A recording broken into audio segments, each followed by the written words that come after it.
Hello everyone, welcome to the Mint analysis for 10th March 2022.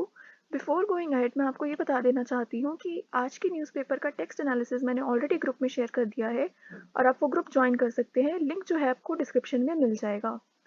Also जैसे आप mint का analysis देखते हैं वैसे ही हमने एक इकोनॉमिक टाइम्स के चैनल के साथ कोलैब किया है। तो अगर आपको इकोनॉमिक टाइम्स का चाहिए एनालिसिस तो आप उस चैनल का लिंक जो है डिस्क्रिप्शन में देख सकते हैं, वहाँ पे जाके आप उसको चेकआउट कर सकते हैं। अच्छा लगे तो लाइक करना और सब्सक्राइब भी कर सकते हैं। Now today's highlight, how sound is UPI payment for feature phones. तो रिसेंटली अभी कल ही आरबीआई ने इंट्रोड्यूस किया है यूपीआई 123 पे। तो ये क्या है, ये एक डिजिटल पेमेंट जो है प्रोवाइड करता है फीचर फोन्स में। फीचर फोन्स एक्चुअल में इन फोन्स को जो है फीचर फोन्स कहते हैं। तो ये जो फीचर फोन्स हैं ये इन अगस्त 2021 ये बताया गया था कि 320 मिलियन फीचर फोन यूजर्स हैं इंडिया में।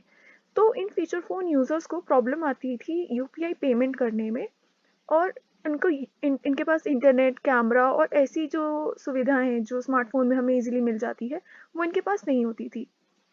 तो जिसकी वजह से इनका जो एक्सपीरियंस है थोड़ा कम्बरसम सा हो जाता था। तो उनको नंबर डायल करना पड़ता था और फिर ही वो यूपीआई पेमेंट कर सकते थे। तो अब इन्होंने क्या किया है, आरबीआई एक ऐसा सिस्टम लेके आई है जिसके थ्रू ये बिना इंटरनेट के जो है यूपीआई पेमेंट कर सकते हैं। तो बिना इंटरनेट के यूपीआई पेमेंट कैसे? तो ये जो सिस्टम है ये साउंड वेव्स के ऊपर जो है वर्क करता है। तो जैसे ब्लूटूथ में हम रेडियो वेव्स भेजते हैं किसी फाइल को ट्रांसफर करने के लिए, तो इसमें जो है साउंड वेव्स जो है भेजी जाती हैं यूपीआई पेमेंट कैरी करने के लिए। तो अब इससे क्या होगा कि जो फीचर फ़ोन यूज़र्स हैं उनको भी अब वो इजीली यूपीआई पेमेंट कर पाएंगे। तो इसलिए ये पेमेंट जो है अभी इफ़ेक्ट में आया है। Next main headline is stock soar on global cues exit poll results. तो जैसे आपको पता है कि इलेक्शन जो है कंडक्ट हो रहे थे, रशिया रशिया यूक्रेन का जो है वॉर चल रहा था। तो इस वजह से थोड़ी अनसर्टेनिटीज वगैरह थी जिसकी वजह से जो है स्टॉक्स काफ़ी ज़्यादा नीचे जा रहे थे। तो अब क्या हो रहा है कि क्योंकि एग्जिट पोल्स के रिजल्ट आ चुके हैं तो इसलिए स्टॉक्स जो हैं वो ऊपर जा चुके हैं। और क्योंकि जो जियोपॉलिटिकल अनसर्टेनिटीज हैं वो कम हो गई हैं। क्यों कम हुई हैं? क्योंकि यूक्रेन ने अब ये कहा है कि वो नेटो की मेंबरशिप सीक नहीं करेगा, यानी कि वो दोबारा नहीं जाएगा नेटो के पास कि मुझे आपका मेंबर बनना है। और मेन जो वॉर है वो यहीं से शुरू हुआ था क्योंकि रशिया ऐसा नहीं चाहता था। तो रशिया ने भी कहा है कि ठीक है, हम भी जो यूक्रेन की गवर्नमेंट है उसको ओवरथ्रो नहीं करेंगे। तो इसीलिए जो है जियोपॉलिटिकल सिचुएशन जो है ईज होती हुई दिखाई दे रही हैं, जिसकी वजह से स्टॉक्स जो है वो ऊपर जा रहे हैं। अनसर्टेनिटीज कम हो रही है तो ऑयल प्राइसेस भी जो है वो नीचे जा रहे हैं, जैसे कि US stocks jump and oil prices drop, यहाँ पे आप ये देख सकते हैं। तो अब इसकी वजह से क्या हो रहा है, अब ये तो था यूएस का कि US stocks jumped and oil prices dropped. India में यही दो फैक्टर्स हो जाते हैं कि एक तो एग्जिट पोल्स के रिजल्ट आ गए हैं और जियोपॉलिटिकल टेंशन ईज हो रही है। थोड़ा सा मैं एग्जिट पोल्स का जो है आपको आइडिया देना चाहती थी। तो इसमें क्या है कि पंजाब में आम आदमी पार्टी की मेजोरिटी दिख रही है, और उत्तराखंड, उत्तर प्रदेश और मणिपुर में बीजेपी की, और गोवा में जो है ये एक क्लोज फाइट है बिटवीन बीजेपी एंड कांग्रेस। और ये तो था एग्जिट पोल्स का बैकग्राउंड। और जियोपॉलिटिकल मैं आपको बता चुकी हूँ। इसके अलावा हमें क्या देखने को मिला कि ये जो न्यूज़ आई है रशिया और यूक्रेन की, इसकी वजह से जो एस&पी इंडेक्स था वो भी ऊपर गया, और जो नेस्डैक कंपोजिट इंडेक्स था वो 3.5% जो है ऊपर गया। तो ये नेस्डैक मैं इसलिए बताती हूँ क्योंकि ये टेक्नोलॉजी में फोकस्ड इंडेक्स है, तो इसके बारे में आपको पता चलना चाहिए। तो इससे ये पता चलेगा कि जो टेक्नोलॉजी सेक्टर है वो भी अब ऑप्टिमिस्टिक है फ्यूचर को लेके। नेक्स्ट इज फ्यूल रिटेलर्स में resume price hikes as energy rates jumped. तो पहली बात तो ये कि आप यहाँ पे कंफ्यूज मत होना। यहाँ पे जो हमने ऑयल प्राइसेस ड्रॉप की बात करी थी वो इसलिए ऑयल प्राइस ड्रॉप हुए थे क्योंकि जो अनसर्टेनिटीज हैं वो कम हो गई हैं। यहाँ पे फ्यूचर रिटेलर्स जो हैं अपना ऑयल प्राइस बढ़ाएंगे। क्यों? क्योंकि काफ़ी टाइम से ये जो ऑयल प्राइस इंक्रीज है वो रुका हुआ था क्योंकि इलेक्शंस आने वाले थे, और गवर्नमेंट जो है एक अपनी पॉजिटिव इमेज रखने के लिए जो है उसको उन्होंने ऑयल प्राइसेस को रोका हुआ था। और क्योंकि अब इलेक्शंस कंडक्ट हो चुके हैं, सिर्फ रिजल्ट आना बाकी है, इसलिए अब आप कभी भी एनर्जी रेट्स में हाइक देख सकते हैं। पर क्या हो गया है कि जो ग्लोबल एनर्जी प्राइसेस हैं वो ऑलरेडी ऊपर, काफ़ी ऊपर जा चुके हैं। अगर ये पूरी की पूरी कॉस्ट हम कंज्यूमर्स को देंगे तो बहुत प्रॉब्लम हो जाएगी, इन्फ्लेशन जो है वो काफ़ी ज़्यादा बढ़ जाएगा। और अभी तो आरबीआई को जो है इंटरेस्ट रेट्स बढ़ाने भी हैं, तो फिर से कंज्यूमर्स का जो है इसमें काफ़ी उनको प्रॉब्लम होगी। तो क्या अभी थोड़ा सोल्यूशन दिखाई दे रहा है कि गवर्नमेंट जो है वो एक्साइज ड्यूटीज़ जो है उन्होंने लगाई हुई है फ्यूल्स पे, वो कम कर सकती है, ताकि कंज्यूमर्स पे ज़्यादा इफेक्ट ना पड़े, क्योंकि उसकी वजह से कंपनीज को भी कम पे करना पड़ेगा। तो ये एक सोल्यूशन नज़र आ रहा है। Next is LIC's mega share sale gets SEBI nod. तो अब अभी ट्यूसडे को ही LIC का जो IPO आ रहा है उसको सेबी की नोट मिल गई है, तो वो आगे अपने IPO को कैरी आउट कर सकते हैं।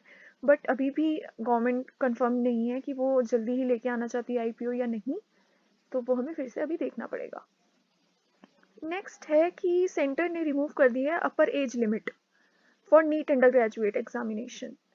तो ये एक साइड न्यूज़ थी जो मैं हाईलाइट करना चाहती थी। Next is government approves new corporation to monetise PSU land and buildings.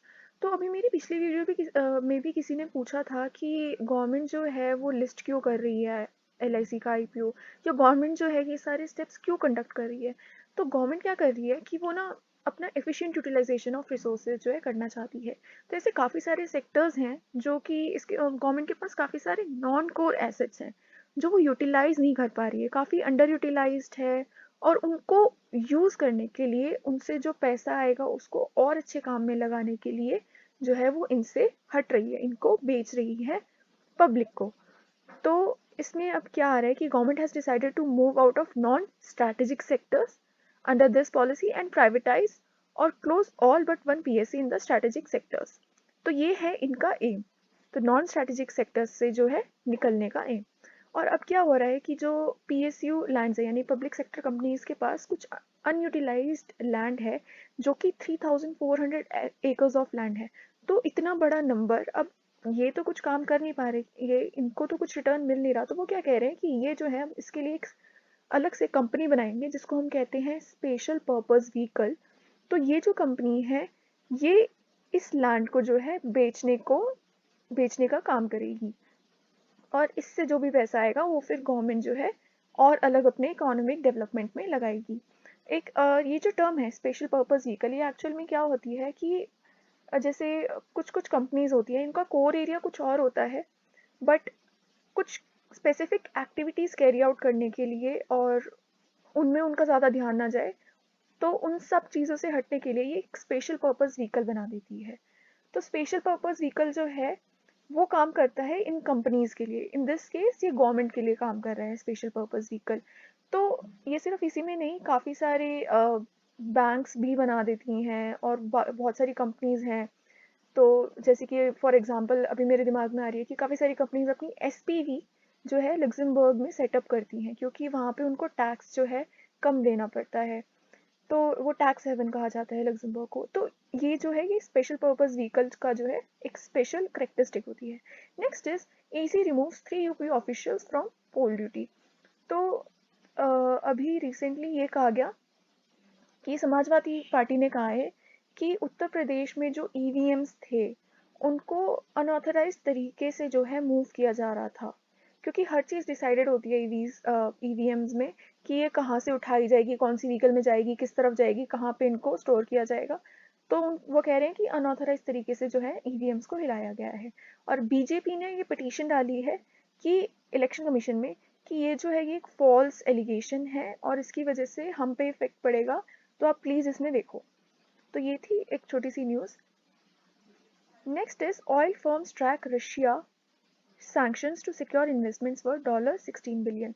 तो अभी रिसेंटली कुछ दिनों में आप देख रहे हैं कि जैसे एक्सॉन मोबिल, BPPLC और शेल जैसी कंपनीज जो हैं वो वहाँ से अपनी सब कुछ जो सर्विसेज हैं वो शट डाउन कर रही थी, उन्होंने परचेज करना बंद कर दिया था। तो ये रशिया से दूर होने की सोच रही हैं, क्योंकि रशिया के ऊपर सैंक्शंस जो है पड़ने की काफ़ी ज़्यादा अभी आपको दिखाई देगा। तो अब क्या कर रही हैं वो कि इन्होंने जो इन्वेस्ट किया हुआ है रशिया में वहाँ से भी बाहर निकलने की सोच रही है, क्योंकि वो अपने रिटर्न्स नहीं खोना चाहती, वो लॉस इनकर नहीं करना चाहती वहाँ पे, तो इसलिए वो अभी निकलने की सोच रही हैं। Next is cement makers face recovery slow down. तो ये हमने पहले भी बात करी थी। तो सीमेंट इंडस्ट्री जो है वो स्लो डाउन इसलिए एक्सपीरियंस कर रही है क्योंकि इनको काफ़ी ज़्यादा ऑयल इनपुट्स की ज़रूरत पड़ती थी। तो जिसमें कि एक हो जाता है पेट्रोलियम कोक, जिसको हम पेट कोक बोलते हैं। तो इस वजह से सीमेंट इंडस्ट्री थोड़ा स्लो चल रही है। Next is steel companies rush to fill Ukraine war led void. अब कुछ ऐसी हैं इंडस्ट्रीज जिनको नुकसान हो रहा है, बट कुछ ऐसी हैं जो इसको अपॉर्चुनिटी देख के टैप कर रही हैं। तो उसमें से एक है स्टील कंपनी। तो हमने कल भी देखा था कि जैसे रशिया ने मना कर दिया था कि हम अब जो है स्पेस प्रोजेक्ट्स कैरी आउट नहीं करेंगे ग्लोबल क्लाइंट्स के लिए। तो उसमें भी वो अब जो ग्लोबल क्लाइंट्स हैं वो इंडिया के पास आएंगे।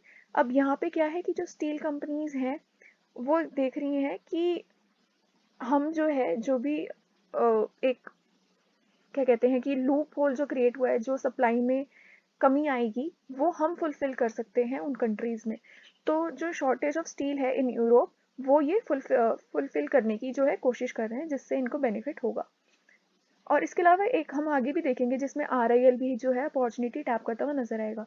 Next is domestic investors push net equity mutual fund inflows in February up by 35%। तो ये न्यूज़ क्या कह रही है कि जो म्यूचुअल फंड इन्वेस्टर्स थे, अब वो इक्विटी में ज़्यादा पैसा उन्होंने डाला फरवरी में। ऐसा क्यों किया? क्योंकि फरवरी में जो है मार्केट्स काफ़ी डाउन थी, लोग इन्वेस्टर्स जो हैं काफ़ी अनसर्टेन थे। तो कुछ तो ऐसे इन्वेस्टर्स होते हैं कि जो इस वॉलेटिलिटी में ट्रेड नहीं करना चाहते, तो वो जो एक सेफर इन्वेस्टमेंट होती है म्यूचुअल फंड, तो वो क्या करते हैं, अगर आप गिरी हुई मार्केट में म्यूचुअल फंड में इन्वेस्ट करते हो तो आप वो लो नैव पे जो है, नेट एसेट वैल्यू पे जो है उनको खरीद सकते हो। तो यही देखा गया है कि एक्चुअल में इन्वेस्टर्स ने इस अपॉर्चुनिटी को टैप किया और जो म्यूचुअल फंड इन्फ्लोज थे वो फेब्रवरी में राइज हो गए थे बाय 35%। तो ये जो है हमें देखने को मिला। Next is RIL to supply diesel in fuel starved Europe. तो ये वही न्यूज़ है जिसकी मैं बात कर रही थी। तो RIL जो है अब जो रशिया ने जो है काफ़ी कंट्रीज़ को हो सकता है कि वो फ्यूल जो है सप्लाई ना करे, सैंक्शंस भी लगा दिए गए हैं। तो RIL जो है इस डिमांड को फुलफिल करने के लिए जो है यूरोप में अपनी जो सप्लाई है वो बढ़ा सकता है, जिसकी वजह से उसके रिटर्न्स जो है और ज़्यादा बढ़ जाएंगे।